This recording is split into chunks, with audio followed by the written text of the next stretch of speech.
I'm Glynn. And we're the Dream Team. So today we're going to be talking about the future of cars. Cars are the modern day horse and carriage. We often depend on some type of vehicle, whether it's a bus, taxi, or your own personal car to get anywhere in a basic sense. They, on the other hand, are not the best for the environment, for the internal combustion engine is not the most efficient, and they burn fossil fuels. Over time, new technologies have been created to help become more efficient and better for the environment. Hybrid and electric vehicles their technology has drastically grown in the past decade and still has a long way to come. Hybrid and fully electric cars are not only beneficial for the environment, but also perform better in most aspects of cars. While technology is not fully developed at the moment, we believe the future is in partial or fully electric motor vehicles as mainstream cars. We are in a world made up of 7.53 billion people and an estimated 1.4 billion cars on the road. That's roughly 18% of the world population who has a car and contributing to the ever-growing problem of climate change. Carbon emissions are one of the main contributions that hybrid technology could help out with. Hybrids such as the Toyota Prius charge itself internally while driving and braking. Hybrid and electric motor vehicles have been proven to reduce the emissions created by petroleum-operated vehicles. 2/3 of petroleum used by the United States is used by motor vehicles. This is even true for hybrid vehicles as well. While these hybrids still use gas, they do not have to use nearly as much and can still get a lot more miles per gallon of gas. Out of the latest generation of cars, hybrids and electric cars can achieve anywhere from 40 miles per gallon to 50 miles per gallon on average. Even in the past 5 years, we have seen an increase in the average empatry across all vehicles only by about 1 mile per gallon. While these hybrids may not seem like they cause much of an impact on global emissions when compared from one car to the next, however, combining the effect of multitudes of hybrids and electric cars is very beneficial for the preservation of the environment. Now we have guest star Vin, the cost guy, and he's going to go over the money portion of hybrids. So, when looking at the cost efficiency of electric and hybrid powered vehicles, it is evident that the majority of money saved is substantially better when compared to gas. One of the most talked about topics concerning cost can be seen in the area of fuel. On average, a person will spend around $2,000 every year on fuel, while with electric and hybrid vehicles, a person can save around $1,600 on fuel. Those savings, according to data from Experian, could go towards 3 months' worth of auto loan payments, which would average around $460 a month. Not only would switching from gas to electric save you money on fuel, they can also save you money in terms of maintenance. The lack of certain components such as spark plugs, oil filters, radiators, and other components that would normally be included in a gas-powered vehicle ultimately result in a decrease in the cost of maintenance. Electric and hybrid vehicles will save owners around 35% in terms of maintenance. In addition to saving on fuel and maintenance, electric and hybrid owners can receive tax benefits. Currently, in the U.S., the federal government has an incentive program in place that gives owners up to $7,500 on tax rebates. When it comes to certain states, tax incentives can even go up to $10,000. Not only are there tax incentives for owners, but the cost of electric and hybrid vehicles are also starting to come down in price.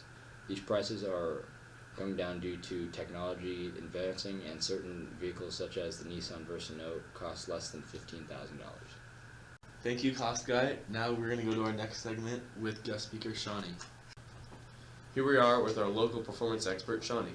Alright, thanks, Jack. So, when people think of a hybrid, the Prius is usually the first car that comes to mind, and that's because Toyota's been in the hybrid market for a really long time. But the idea that hybrids are inherently slower than a gas-powered car, it's not always the case. So in recent years, tons of auto manufacturers have developed performance-based hybrids and fully electric cars. The most notable of this being Tesla.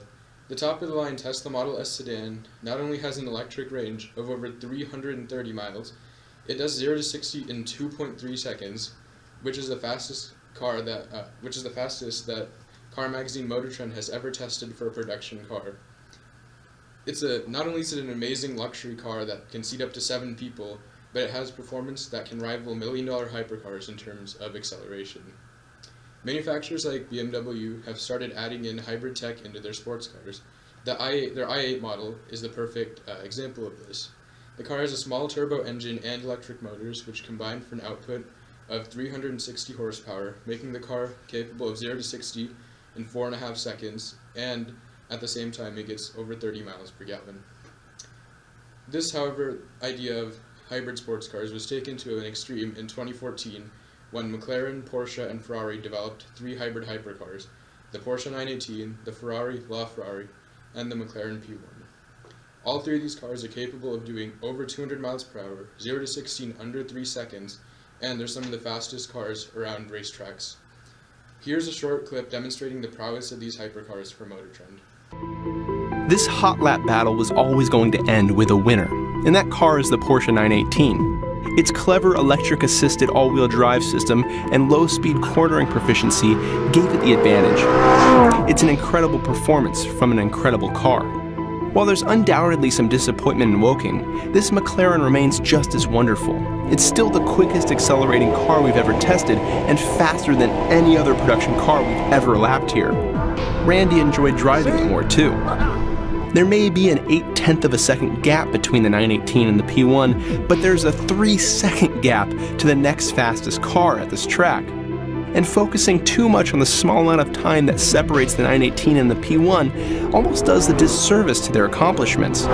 Here we have 2 plug-in hybrid street cars with EV modes on street tires, posting lap times that would qualify them mid-pack at most sports car races here. They've jumped far ahead of other normal fast cars at this track, seemingly leapfrogging a few years of car development and technological improvements. McLaren and Porsche have leaped far ahead into the future, blazing a trail for everyone else to follow. I'm here with my roommate Sean Cohen, who has an experience with hybrid cars. How do you feel about having driven a hybrid vehicle, specifically a Toyota Prius, for most of high school? It was a great car. It may not have looked the greatest or been very fast, but it got great miles per gallon and it was very quiet. I barely ever had to fill it up on gas, and when I did, it was not very expensive. And now we're with Hayden Seaver to talk about whether or not it's viable based on rebuttal. Thank you, Jeff. Although hybrid technology helps lower fuel consumption, there is the issue of lithium batteries and the impact on the environment they have. One quote states, "If you have to charge your hybrid or electric vehicle in a state that gets most of its electricity from coal-burning power plants, then you are essentially contributing to the problem of power plant emissions." Also, lithium-ion cells also rely on a limited supply of rare earth metals, which are environmentally hazardous to mine. Workers, including illegal child laborers, operate under harsh conditions to produce them. And if lithium-ion cells get damaged, the highly reactive lithium inside can explode, which is not ideal.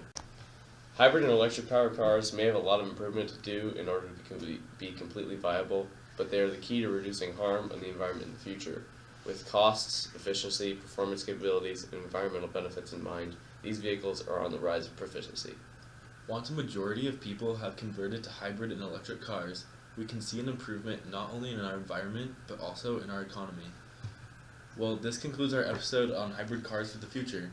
Be sure to tune in next week where we discuss why college is too expensive. Make sure to like and subscribe to the Dream Team. The end.